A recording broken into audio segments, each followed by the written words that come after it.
সকলোটিলৈ আমাৰ তৰফৰ পৰা মৰম আৰু ভক্তি ভৰা শ্ৰদ্ধা জনাইছোঁ।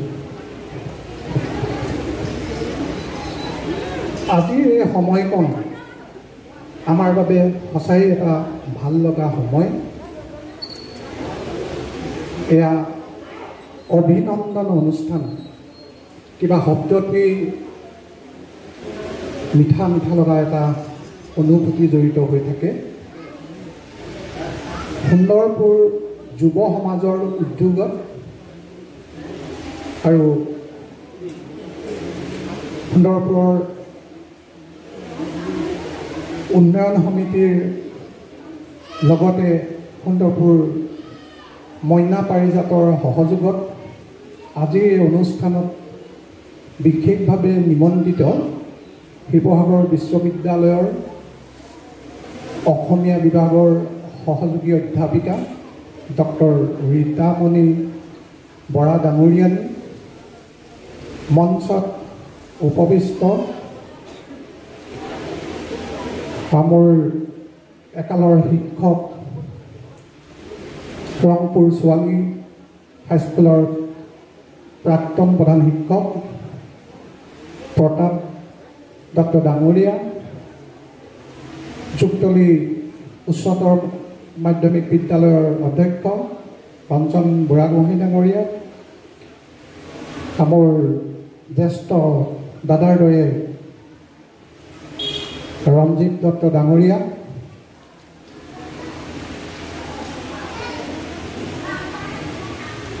মাতৃসম আইসকল,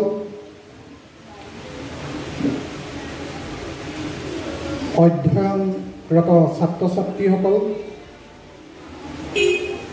অগ্ৰজসকল, অনুজসকল, মোৰ সমবয়সীয়া বন্ধুসকল আৰু আজিৰ এই অনুষ্ঠানৰ বিশেষ আকৰ্ষণ সফলতাৰ দিশত এটা খোজ আগবঢ়োৱা কীৰ্তি ছাত্ৰ ছাত্ৰীসকল। মই প্ৰথমতেই আমাৰ কীৰ্তি ছাত্ৰ ছাত্ৰীসকলক মোৰ আন্তৰিক শুভেচ্ছা জনাইছোঁ আৰু এই শুভেচ্ছা মই সকলোকে এটা হাত চাপৰিৰে জনাবলৈ অনুৰোধ জনাইছোঁ।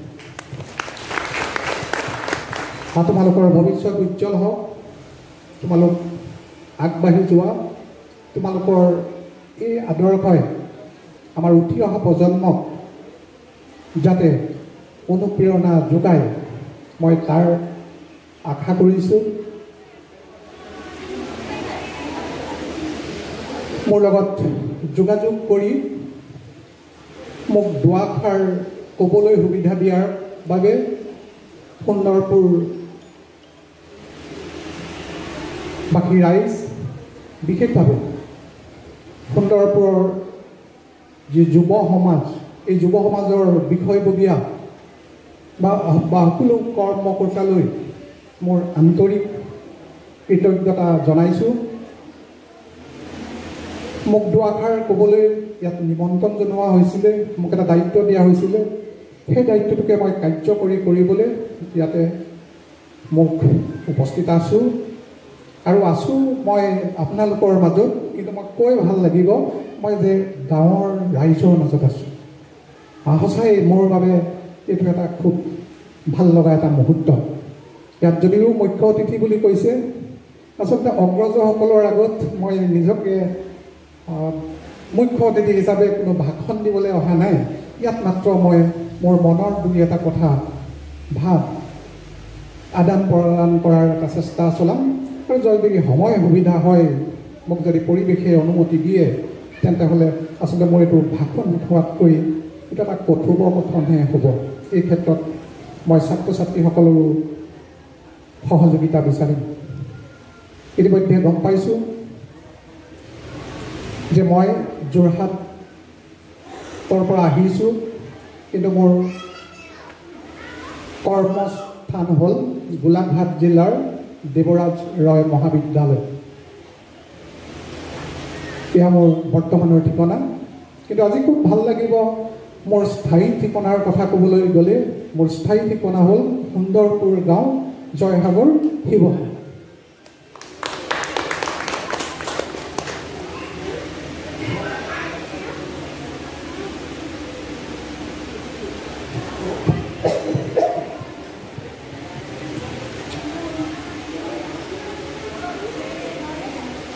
মানুহৰ যেতিয়া সোণালী সময় বুলি কোৱা হয় জীৱনৰ, হয়তো শৈশৱকালটোকে কোৱা হয়। আৰু মোৰ সোণালী শৈশৱো অতিবাহিত হৈছিল এই গাঁওখনৰ মাটি পানী ধূলি বালিৰ মাজতেই। আৰু আজি যি অৱস্থাত আছোঁ, আজি আপোনালোকৰ আগত দুআষাৰ ক'বলৈ আহিছোঁ, ইয়াৰ অন্তৰালত আছে সুন্দৰপুৰ গাঁৱৰ বহুতো অৰিহণা আৰু লগতে বহুবিলাক স্মৃতি জড়িত হৈ আছে। মই ইয়াত উপস্থিত হৈ থকাৰ লগে লগে আচলতে মই কি ক'ম তাতকৈও মোৰ ভিন্ন ধৰণৰ স্মৃতিবিলাকেহে আমনি কৰিছে। কথাবোৰ যেতিয়া অতীত হৈ যায় বৰ সুন্দৰ হয়, অতীত সদায় সুন্দৰ। হয়তো আজিৰ দিনটো এদিন অতীত হৈ যাব, অতীত হৈ ইও সুন্দৰ হ'ব। মোৰ স্মৃতি পথত এই অভিনন্দন অনুষ্ঠানটোৱে ভুমুকি মাৰি মোক আনন্দ দি যাব, তাৰ বাবে মই বৰ আশাবাদী। মই দৰ্শনৰ ছাত্ৰ আৰু দৰ্শনৰ ছাত্ৰ হোৱা হেতুকেই দেৱৰাজ ৰয় মহাবিদ্যালয়ত মই দৰ্শনৰ শিক্ষকতা কৰি আছোঁ। এতিয়াও মই দৰ্শনৰ আচলতে ছাত্ৰ বুলি ক'বলৈ বেছি ভাল পাম, শিকি আছোঁ কথাবিলাক। ইংৰাজীত ফিলচফি বুলি কয়। দৰ্শনত মানৱ জীৱন সম্পৰ্কে আলোচনা কৰা হয়, অৰ্থাৎ আমাৰ জীৱন কি আমি তাক লৈ ব্যস্ত থাকোঁ। সেইকাৰণে মই মোৰ যি আলোচনা, এই আলোচনাৰ মাজলৈ মানৱ জীৱনৰ প্ৰসংগটো নিতান্তই আনিম। লগতে আজি এই শুভ মুহূৰ্তটোত কৃতি ছাত্ৰ ছাত্ৰীসকল আছে, তেওঁলোকৰ সফলতাৰ চিনস্বৰূপে এই অনুষ্ঠান পতা হৈছে। সেইটো কাৰণে সফলতানো কেনেকুৱা বস্তু, সফলতা কি, সফলতা কেনেদৰে লাভ কৰিব পাৰি, এই বিষয়বিলাকৰ ওপৰত মই দুআষাৰ ক'ম। মই চেষ্টা কৰিম মোৰ ধৰণেৰে ক'বলৈ। যদি আপোনালোকেও মোৰ চিন্তাৰ দৰে যাব পাৰে তেতিয়া মই নিজকে ধন্য মানিম। এই কথা ভাবিয়েই মই আপোনালোকৰ আগত আছোঁ।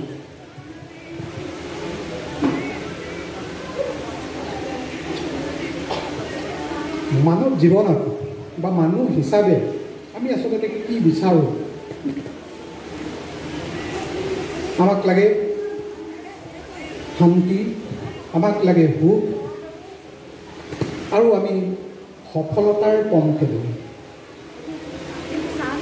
এই সুখ শান্তি হয়তো সমাজখনৰ বাবে হ'ব পাৰে, বা এই সুখ শান্তি ভক্তিৰ বাবে হ'ব পাৰে।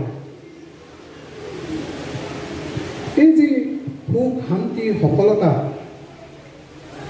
যদি চোৱা যায়, ই আমাৰ মনৰ লগত জড়িত হৈ থাকে। অৰ্থাৎ সফলতাৰ দিশত আগবাঢ়ি যাবলৈ গ'লে মনৰ যদি ভূমিকাটো চাওঁ, ই অতি গুৰুত্বপূৰ্ণ। অৰ্থাৎ মই এই মুহূৰ্তত যিখিনি কথা ক'ম, মনৰ জনাৰ এটা প্ৰয়াস কৰিম, আমাৰ মনক সন্ধান কৰিম।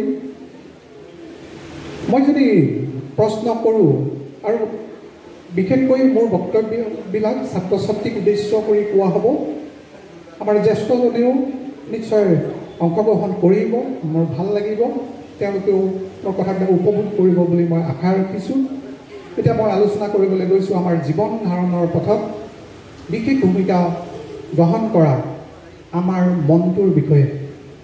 যদি মনক ভালদৰে জানো, সফলতা নিজৰ হাতৰ মুঠিলৈ গুচি আহিব। মই ছাত্ৰ ছাত্ৰীসকলক উদ্দেশ্য কৰি বিশেষভাৱে কৈছোঁ, আমাৰ মন সঁচাকৈ আছেনে?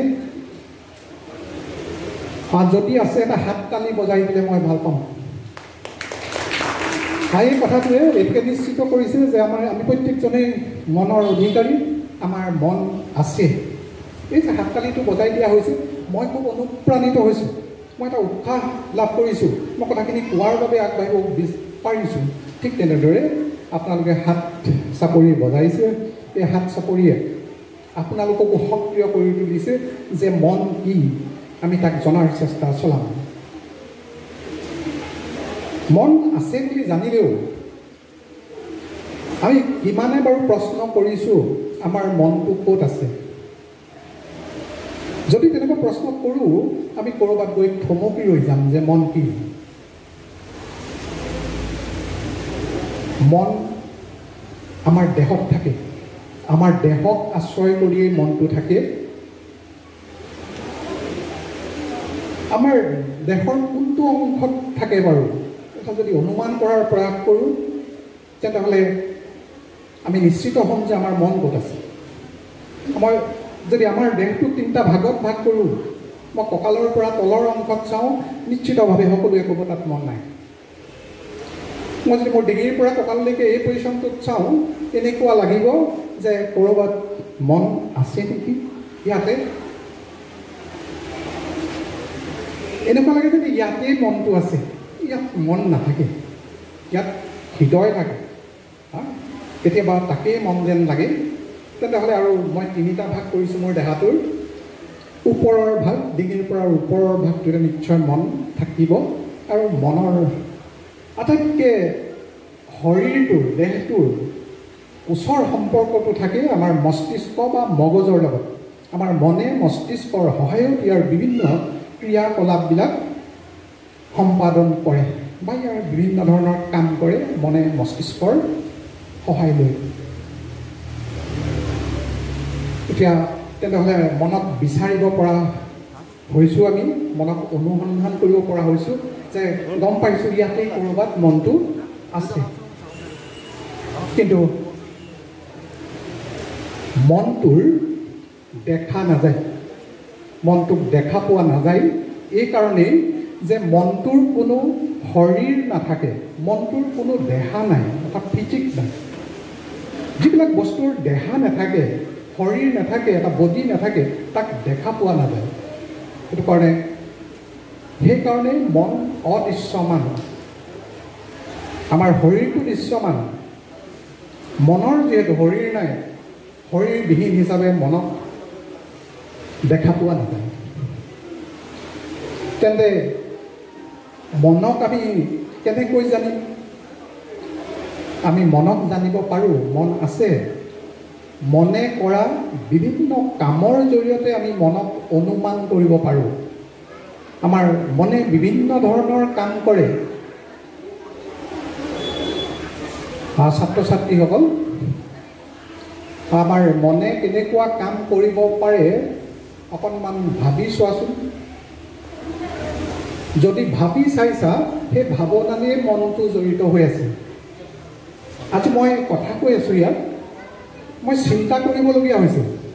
মনে চিন্তা কৰে, এটা প্ৰধান কাম। মনে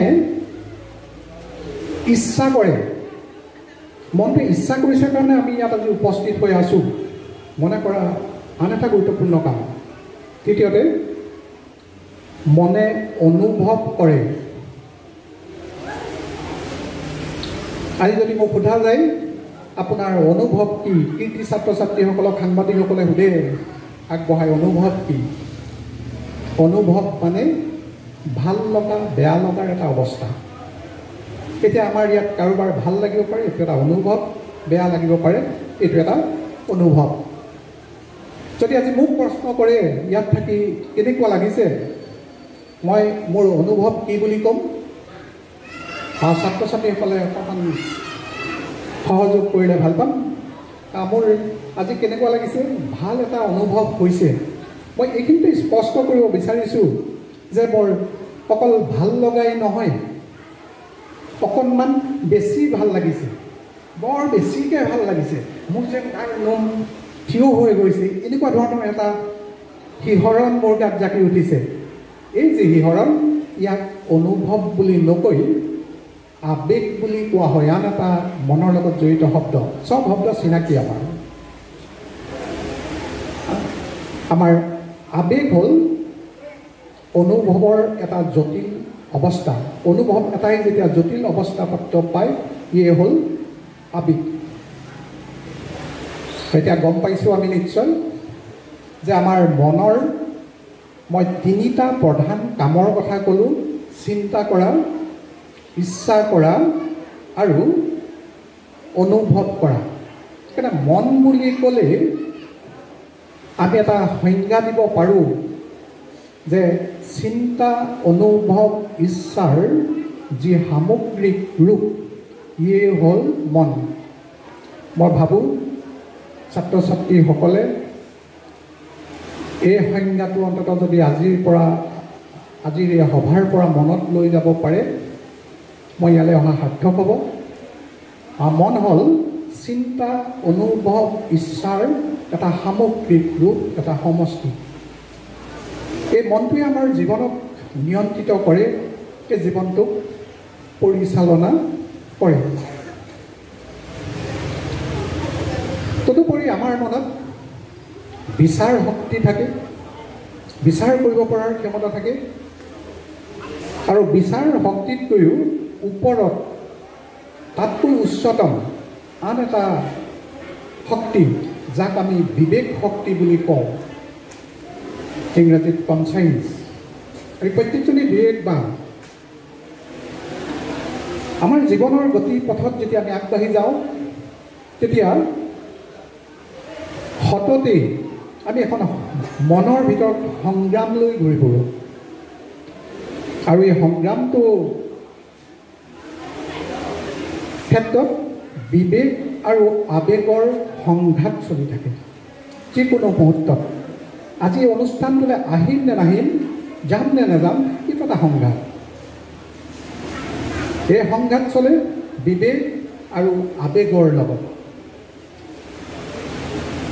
হয়তো বিবেকে কয় যে সভাখনলৈ গ'লে কিবা এটা শিকিব পাৰিম, তুমি বা আপুনি যোৱা উচিত, কিন্তু আৱেগে ক'ব যে নহয়, চিনেমাখনৰতো টিকেট এটা পাইছোঁ, যিকোনো প্ৰকাৰে চিনেমাখনলৈ যাওঁ। বিবেকে এটা হাতে টনাৰ চেষ্টা চলাব, আনহাতে আৱেগে বেলেগ এটা দিশত মানুহৰ জীৱনটোক লৈ যাব। এইখিনিতে মই ক'ব বিচাৰিছোঁ যে যি বিবেকে কেতিয়াও আমাক ভুল নিৰ্দেশনা নিদিয়ে। কি ভাল কি বেয়া আমাৰ বিবেকে সদায় কৈ থাকে। ছাত্ৰ ছাত্ৰীসকল, আমি বিবেকৰ লগত কথা পাতিছোঁনে, তাতেই সফলতা নিহিত হৈ থাকিব। আমি বিবেকৰ লগত কথা পাতিছোঁনে যে মই আজি আহি এই অনুষ্ঠানটোলৈ ভাল কৰিলোঁনে, এবাৰ সুধি চোৱা, ই ক'ব ভাল নে বেয়া। আমাক বেলেগ কোনো উপদেশকৰ্তা নালাগে, উপদেশকৰ্তা আমাৰ অন্তৰৰ ভিতৰতেই আছে, সেয়া হ'ল বিবেক। বিবেকে সদায় ভাল বেয়াৰ নিৰ্দেশনা দিয়ে। যদি বিবেকৰ দ্বাৰা জীৱনটোক পৰিচালিত কৰিব পাৰোঁ, তেন্তে হ'লে মই ভাবোঁ যে আমি আমাৰ জীৱনৰ সফলতাৰ দিশত আগবাঢ়ি যাব পাৰিম। সেয়েহে জীৱনৰ যুঁজত আমি সংকল্প ল'ব লাগিব যে মই বিবেকৰ জৰিয়তে পৰিচালিত হ'ম। গম পাইছোঁ কিজান মই বিবেকৰ ওপৰত বেছি গুৰুত্ব দিছোঁ, আৰু যদি আমি সংকল্প লওঁ, আজিৰ দিনটোতেই যদি প্ৰতিজ্ঞাবদ্ধ হওঁ যে মই বিবেকৰ জৰিয়তে পৰিচালিত হ'ম, মই আৱেগক স্থান নিদিওঁ। আৱেগ বিবেকৰ যুদ্ধখনত বিবেকৰ মোৰ জয় হ'ব। যাৰ যাৰ জয় হ'ব সেই সফলতাৰ মুখ দেখিব, আৰু যি আৱেগৰ বশৱৰ্তী হ'ব সি এই জীৱনত বিফলতাৰ বাহিৰে অন্য আৰু একো নাপাব। সেইটো কাৰণে বিবেকৰ দ্বাৰা পৰিচালিত হোৱা উচিত।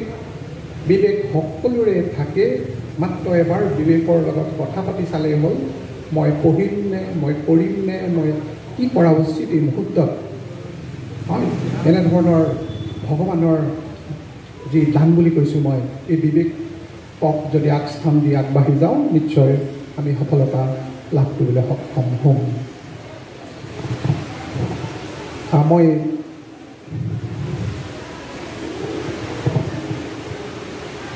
মই ক'ব বিচৰা প্ৰথম কথাটো এইটোৱে, আমি বিবেকৰ জৰিয়তে পৰিচালিত হ'ব লাগে।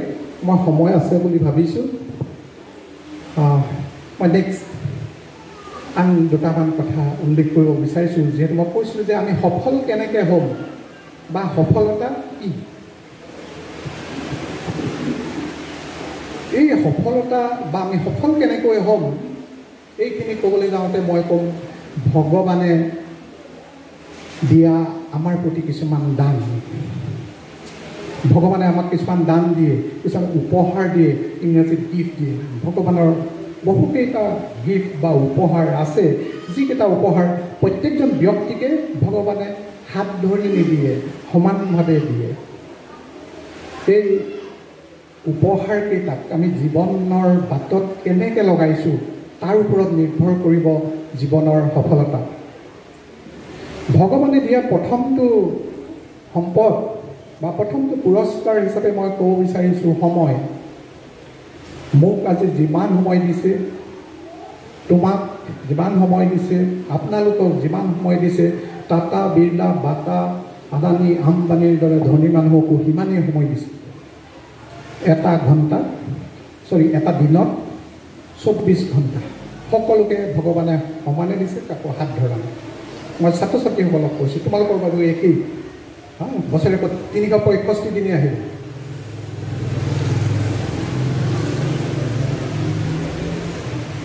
এই সময়ত যদি আমি আমাৰ কষ্ট বা চেষ্টা বা পৰিশ্ৰম ইয়াক লগাওঁ, এই সময়টোত যদি আমাৰ চেষ্টা বা কষ্ট আমি প্ৰয়োগ কৰোঁ, সম্পৰ্কিত কৰোঁ, তেতিয়াহ'লে সময়বোৰ সলনি হৈ যায়, সময়ৰ ৰূপবিলাক সলনি হৈ যায়। আমি যি ক্ষেত্ৰত কষ্ট আমাৰ প্ৰয়োগ কৰিম, সেই ক্ষেত্ৰত আমাৰ সময়ে পৰিৱৰ্তন হ'ব, অৰ্থাৎ আমি সফলতাৰ দিশত যাব পাৰিম। মই যদি অধ্যয়নত মোৰ চেষ্টা বা শ্ৰম প্ৰয়োগ কৰোঁ, তেতিয়াহ'লে মোৰ সেই ৰঙীন সময়বিলাকে মোক বিজ্ঞানৰ শাৰীৰে নিবই নিব। মই যদি সদায় কৃষি কৰ্মত জড়িত হৈ থাকোঁ, মই কেতিয়াও বিদ্বান হ'ব নোৱাৰোঁ। কৃষি কৰ্মত মই জড়িত হৈ থকা মানে মই এজন ভাল কৃষক হ'ব পাৰিম, মই এজন সফল কৃষক হ'ব পাৰিম। যদি সফল ছাত্ৰ হ'ব বিচাৰোঁ, তেতিয়াহ'লে আমাৰ সফলতাৰ চাবিকাঠিটো আছে আমি শিক্ষা গ্ৰহণৰ ওপৰত। অৰ্থাৎ এই যে কষ্ট চেষ্টাৰ কথা কৈছোঁ, ভগৱানে আমাক সকলোকে সমানে কষ্ট কৰিব পৰাৰ ক্ষমতা দিছে। আমি সকলোৱে কষ্ট কৰিব পাৰোঁ। 2-1 কথা বাদ দি ব্যতিক্ৰম থাকিব, কাৰোবাৰ কিবাকিবি কম বেছি থাকিব মানুহৰ, কিন্তু আমাৰ বেছিভাগ মানুহৰে কাম কৰিব পৰাৰ ক্ষমতাটো দিছে।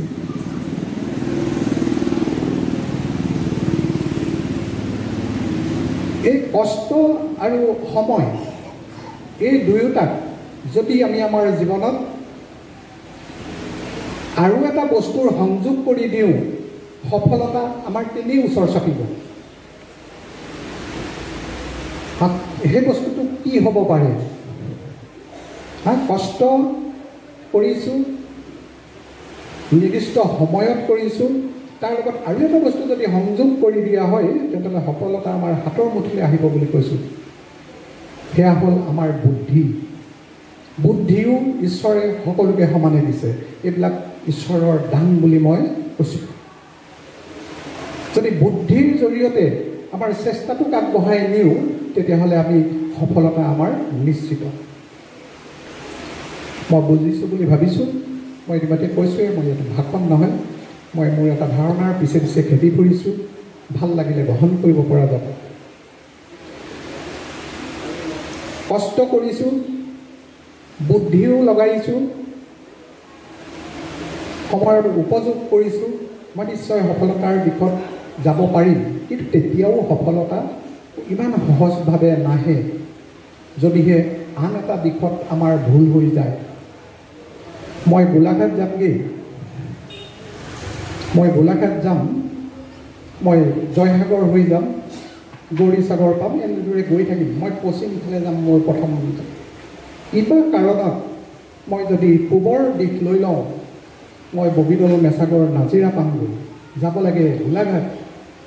মোৰ এটা দিশৰ সলনি হ'ল। দিশটো সলনি হোৱাৰ বাবে মোৰ সময়ো লাগিলে কালি যাওঁতে, কষ্টও হ'ল, মোৰ বুদ্ধিও তাত প্ৰয়োগ কৰিলোঁ। গাড়ীখন এনেই নচলে, মই চলাইছোঁ, মোৰ বুদ্ধিও লগাইছে। সময়, কষ্ট, বুদ্ধি চব লগোৱাৰ পিছতো মই সফল নহ'লোঁ। কিয়? মোৰ ডিৰেকশ্যন, মোৰ দিশটো শুদ্ধ নহ'ল। ছাত্ৰ জীৱনৰ বা অন্যান্য প্ৰত্যেক ব্যক্তিৰ জীৱনত দিশ নিৰ্ণয়টো অতি গুৰুত্বপূৰ্ণ। দিশটোক বেলেগ এটা শব্দৰে মই ক'ব বিচাৰিছোঁ, আমি সেইটো শব্দ ব্যৱহাৰ কৰোঁ, সেয়া হ'ল লক্ষ্য। আমাৰ লক্ষ্য কি? যদি লক্ষ্য নাথাকে আমাৰ জীৱনে কেতিয়াও গতি নলয়। সেই লক্ষ্যকে আন এটা শব্দৰে বাইদেৱেও কৈছে যে সপোন, আমি সপোন দেখিব লাগিব। সেই সপোন ৰাতি দেখা সপোনটোৰ কথা কোৱা নাই, ৰাতিও সপোন দেখিব লাগিব, এইটো বেলেগ ধৰণৰ এটা বিষয়। আমাৰ মনত সপোন থাকিব লাগিব, মই কি হ'ম। এই সপোনটো নিৰ্ধাৰণৰ ক্ষেত্ৰত যদি ছাত্ৰ বা ছাত্ৰী খুব সঠিক পথত আগবাঢ়ে তেতিয়াহ'লে তেওঁ জীৱনত যে সফলতা লাভ কৰিব এয়া নিশ্চিত। সপোনৰ ক্ষেত্ৰত ছাত্ৰ বা ছাত্ৰীৰ নিজা ভূমিকা বেছি গুৰুত্বপূৰ্ণ। নিজে ল'ব পাৰিব লাগিব, কিন্তু বহু ক্ষেত্ৰত সহায়ৰ প্ৰয়োজন হ'ব। সেই ক্ষেত্ৰত বয়োজ্যেষ্ঠজনে সহায় কৰিব বা শিক্ষকৰ ওচৰ চাপিব লাগিব। কিন্তু পিতৃ মাতৃ অভিভাৱকে নিজৰ সপোনবোৰ যদি নিজৰ ল'ৰা ছোৱালীৰ ওপৰত চাপি দিব বিচাৰে তাৰ দৰে আৰু মাৰাত্মক ভুল নহ'ব। দেখুৱাব পাৰে, দিশ দেখুৱাব পাৰে, সপোন দেখুৱাব পাৰে পিতৃ মাতৃয়ে, কিন্তু ছাত্ৰ বা ছাত্ৰীজনেহে জানিব মই কিহৰ প্ৰতি মোৰ অনুৰাগ আছে, কিহৰ প্ৰতি মই ইণ্টাৰেষ্টেড। মই যি দিশত ইণ্টাৰেষ্টেড সেই দিশত যদি যাওঁ মই সফলতা লাভ কৰিম। মাত্ৰ ডক্টৰ ইঞ্জিনিয়াৰ হ'লে সফল নহয়, এজন কৃষকো সফল। মই পিছত অকণমান ক'ম, মই আৰু বহুত দেৰি কথা নকওঁ, মই শেষলৈ আহিছোঁ, নহ'লে বহুত দীঘলীয়া কৈ থাকিলে আমনি লাগে। মোৰ আমনি নালাগে, মই কৈ আছোঁ যে শুনি থকাটো কিমান যন্ত্ৰণাদায়ক মই অনুভৱ কৰোঁ। মই সেইকাৰণে অকণমান সান্তনা লৈছোঁ যে মই শেষলৈ আহিছোঁ। তেনেহ'লে কি দেখিছোঁ? আমাৰ লক্ষ্য বা সপোন লাগিব। শুদ্ধ সময়ত, right time, in right time, শুদ্ধ সময়, শুদ্ধ চেষ্টা, ৰাইট ইফৰ্ট, আৰু শুদ্ধ বুদ্ধিৰে যদি আমি লক্ষ্যৰ দিশত আগবাঢ়োঁ তেতিয়া আমি যে সফল হ'ম এইটো খাটাং। তেতিয়াহ'লে এতিয়া আমি সফলতাৰ দিশত আগবাঢ়োঁতে আমি আমাৰ সপোনটো স্থিৰ কৰা ভাল, সপোনৰ দিশত আমি আমাৰ সময়বিলাকক প্ৰয়োগ কৰা ভাল। আজি যদি মই ভাবোঁ যে মই ইঞ্জিনিয়াৰ হওঁ, মই নোৱাৰোঁ, মোৰ কাৰণে সঠিক সময় নহয়। সেইকাৰণে ৰাইট টাইমত ৰাইট ডিচিশ্যন লৈ ৰাইট এটা চেষ্টা চলাই যদি শুদ্ধ দিশত গুচি যোৱা যায় তেতিয়া আমি নিশ্চয় সফলতাৰ মুখ দেখিবলৈ সক্ষম হ'ম। আমি যে কামবিলাক কৰোঁ এই কামবিলাকক মই দুটা ভাগত ভাগ কৰিছোঁ। এটা কাম কোনোবাই নকৰিলেও মন গৈ থাকে কৰিবলৈ, কাৰণ কামটো ইণ্টাৰেষ্টিং।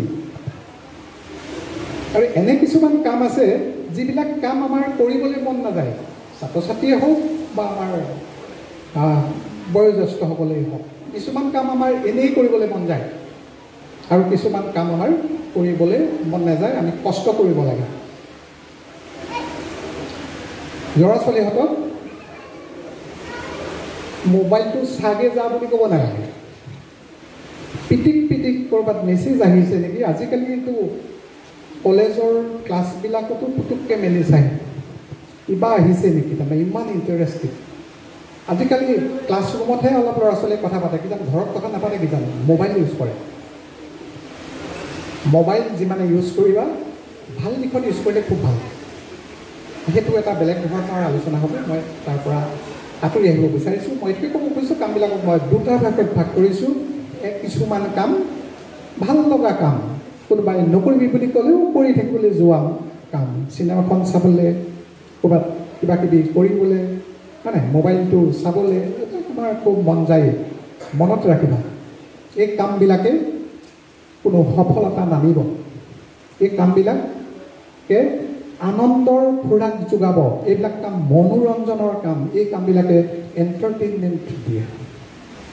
জীৱনত সফলতা লাভ কৰিবলৈ হ'লে সেই ভাল লগা কামবিলাকৰ পিছত দৌৰি ফুৰিলে কিন্তু বিপদ অৱশ্যে ভাবি তেন্তে হ'লে বাকী যিটো কাম থাকিলে বাকী কি কাম ইচ্ছা নাযায় কিছুমান কাম কৰিবলৈ তাত যেতিয়া আমি আমাৰ সময় মস্তিষ্কৰ প্ৰয়োগ কৰিম তেতিয়া কিন্তু আমি সফলতা লাভ কৰিবলৈ সক্ষম হ'ম আমি কৃতিত্বৰ অধিকাৰী হ'বলৈ সক্ষম হ'ম কৃতকাৰ্যতা লাভ কৰি জীৱনে সফলতাৰ মুখ দেখিব একেবাৰে শেষলৈ আহিছোঁ মই হাৰ্ডলি 3 মিনিট আছোঁ মই ল'ৰা ছোৱালীহঁতকে সুধিব বিচাৰিছোঁ সকলোৱে স্কুটি চলাব জানে সকলোৱে গাড়ী চলাব নিশ্চয় জানিব নালাগে গাড়ীৰ ব্ৰেক আছে বুলি জানে গাড়ীত এটা এক্সিলেটৰ আছে বুলি জানে স্কুটাৰত ইয়াত থাকে গাড়ীত ভৰিত থাকে আছে ব্ৰেকডাল থকাৰ কাৰণে গাড়ীখন আমি স্পীড চলাব লাগে কথাটো সঁচানে যদি সঁচা হাত তালি মাৰিব লাগে নহ'লে মনে মনে থাকিব লাগে মোৰ প্ৰশ্নটো যিটো মনলৈ আহিছে যে ব্ৰেক আছে কাৰণেই গাড়ীখন স্পীড চলাওঁ নেকি আমি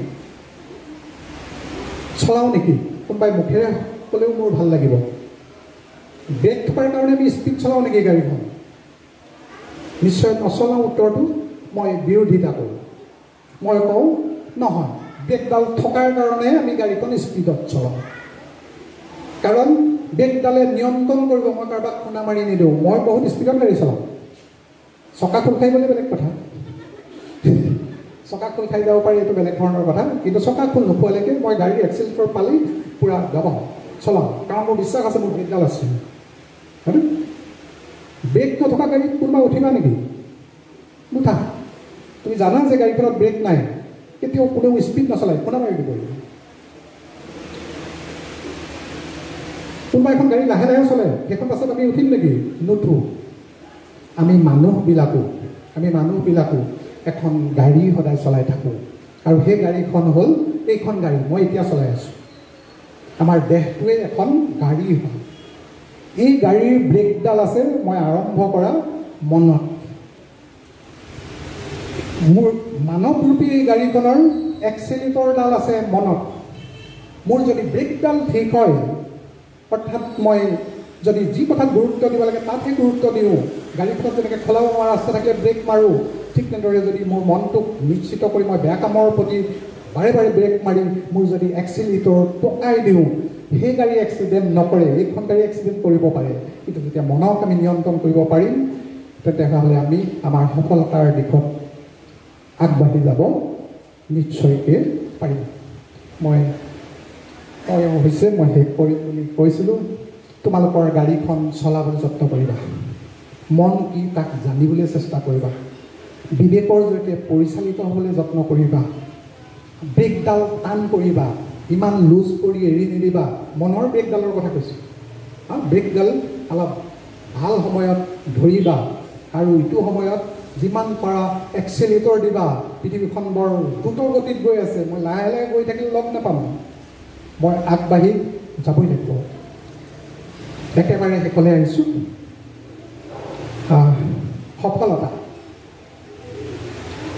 সফলতাৰ কথা কওঁ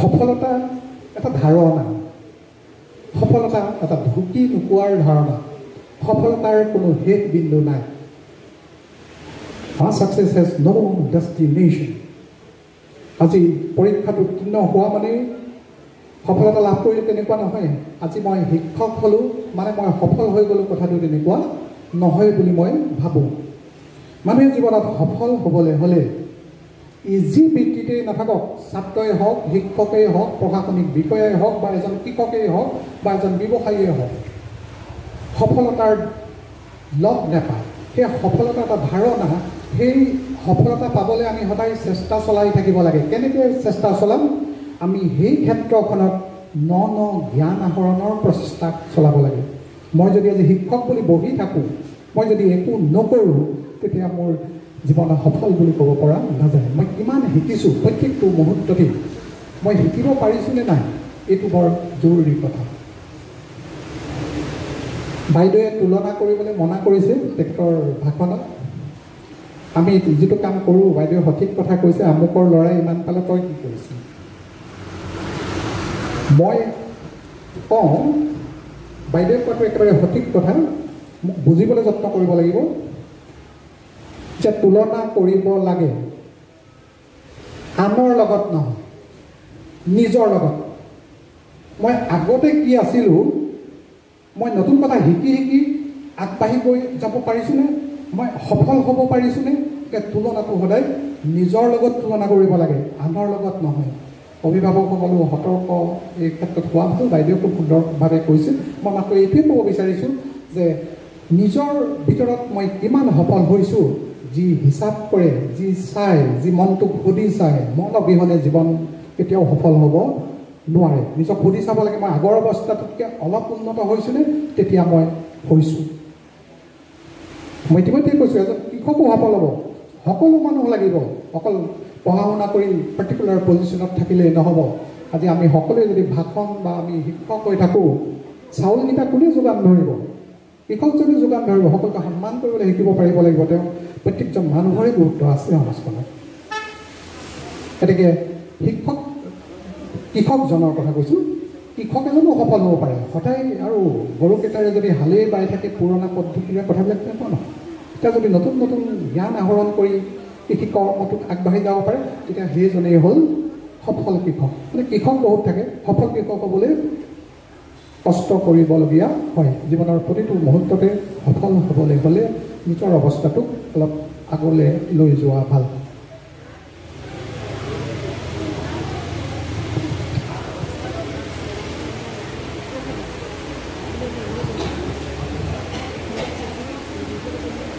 দেৰি হৈছে বুলি ভাবিছোঁ, জাষ্ট একেবাৰে সামৰণি মাৰিছোঁ। কিছুমান কথা নক'লে মোৰ আধৰুৱা হৈ ৰ'ব। মই শেষলৈ আহিছোঁ। কি কথা মই কৈছিলোঁ, মই অতীতলৈ ঘূৰি যাম। ইতিমধ্যে কোৱা হৈছে, মোৰ চিনাকি পৰ্বত কোৱা এটা কথা মই উনুকিয়াই দিব বিচাৰিছোঁ। মই মোৰ প্ৰাথমিক যি শিক্ষা LP স্কুল, সেইখন আছিল, এইখিনিতে আছিলে। এনে দুজন থিয় হৈ থকা শশী বাইদেউ তাৰ প্ৰধান শিক্ষয়িত্ৰী আছিল। স্কুলখন বিভিন্ন সময়ত বিভিন্ন ঠাইলৈ গৈছিল। আমাৰ প্ৰবীণ বৰুৱা ডাঙৰীয়াৰ ঘৰটোতো আমি LP স্কুল কৰিছিলোঁ, তেতিয়া এটা কেঁচা ঘৰ আছিল। ৰাজেন দাহঁতৰ ঘৰলৈও গৈছিল। যে ধৰক মোৰ 2টা বছৰ ইয়াত LP স্কুলত মই পঢ়িছিলোঁ।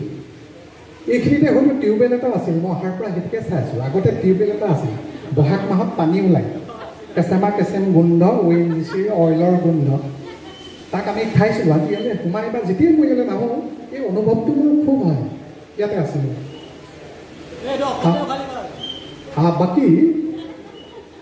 বাকী গাঁৱত মই কৈছোঁৱে, গাঁৱৰ অৰিহণা আছে। গাঁৱত এটা সুন্দৰ পৰিৱেশ তেতিয়াও আছিল। হয়তো আমি সৰু থাকোঁতে 27 ঘৰ মানুহৰে সুন্দৰপুৰ গাঁও আছিল। এতিয়া কিজান 150 ঘৰতকৈ অধিক মানুহ। তেতিয়াও ভাল পৰিৱেশ আছিল। যি ক্ষেত্ৰতেই চোৱা যায়, শিক্ষাৰ ক্ষেত্ৰতো এটা ভাল পৰিৱেশ আছিল। খেলা ধূলা, সংস্কৃতিৰ ক্ষেত্ৰত, শৰীৰ চৰ্চাৰ ক্ষেত্ৰত সুন্দৰপুৰ গাঁও যথেষ্ট আগবঢ়া আছিল। সুন্দৰপুৰ গাঁৱৰ লগতে মই জোলাগাঁও বাদ দি গ'লে ভুল হ'ব, সকলোকে মিলি বিভিন্ন ক্ষেত্ৰত আগবাঢ়ি গৈছিল। মই এই বেলেগ ক্ষেত্ৰবিলাক বাদ দি শৈক্ষিক ক্ষেত্ৰটোলৈ আহিছোঁ। আমিও পঢ়িবলৈ প্ৰেৰণা পাইছিলোঁ। এই কাৰণেই পাইছিলোঁ কাৰণ শিৱসাগৰ মহাবিদ্যালয়, বৰ্তমানৰ বিশ্ববিদ্যালয় আমাৰ তেনেই ওচৰত, যাৰ কাৰণে ইয়াত বহুকেইটা মেচ আছিল। এইখিনিতে এটা মেচ আছিল, আদৰ্শ ছাত্ৰবাস মৈদাৰ ঘৰত, ড্ৰিমলেণ্ড, ভৱেন্দ্ৰনাথৰ শান্তিপুত্ৰী, নিজামপুত্ৰী। সেই যে ছাত্ৰ ছাত্ৰীসকল আহিছিল, পঢ়িবলৈ আহিছিল, কিয় আহিছিল, তেওঁলোকে খেলা ধূলা কৰিছিল, সেই কথাবিলাকে আমাকো প্ৰেৰণা যোগাইছিলে। হয়তো তাৰ পৰিণতি স্বৰূপে আমি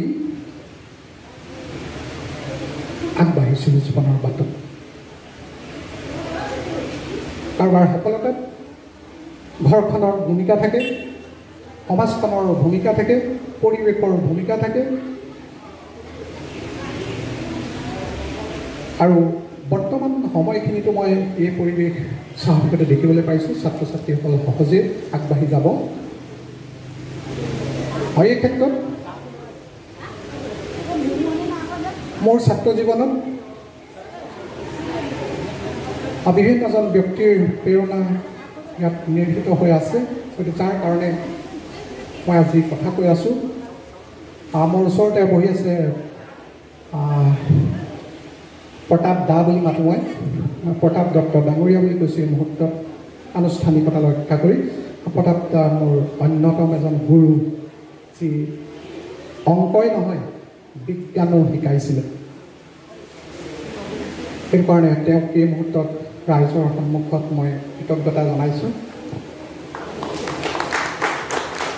আন এটা কথা ক'লে ভুল হৈ যাব মোৰ দ্বিতীয় এখন ঘৰ আছিল মোৰ এখন দ্বিতীয় ঘৰ আছিল বহুতে নাজানে বহুতে জানে